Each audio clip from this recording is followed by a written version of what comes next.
د غزنی ولایت مقام کې د ځایي چارواکو خبریالانو او د رسنیو مسؤلینو ترمنځ یوه ګډه ناسته ترسره شوه. په یاده ناسته کې د غزني ځایي مسؤلینو وویل چې د خبریالانو لپاره د معلوماتو د لاسرسي شرایط د پخوا په پرتله ښه شوي او هڅه کیږي چې اړین معلومات په لنډ ممکن وخت کې رسنیو ته وسپارل شي.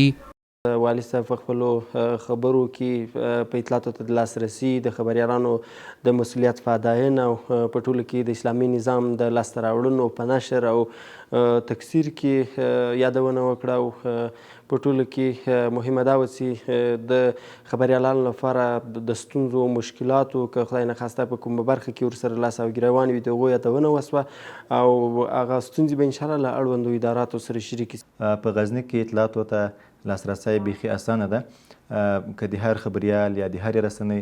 کومو موادو ته اړتیا سي هغه دوی ته په وخت باندې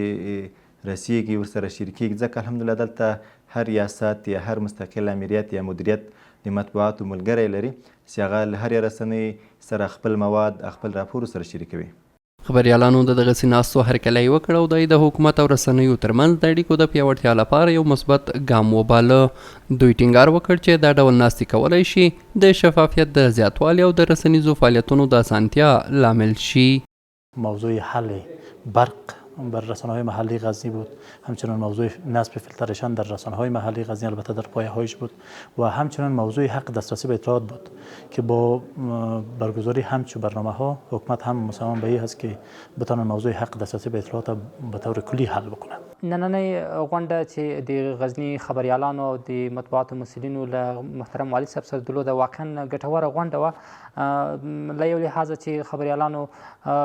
ځینې ستونزې درلودې له والي صاحب سره نن شریکې سوې. موږ د خبریالۍ په ډګر کې چې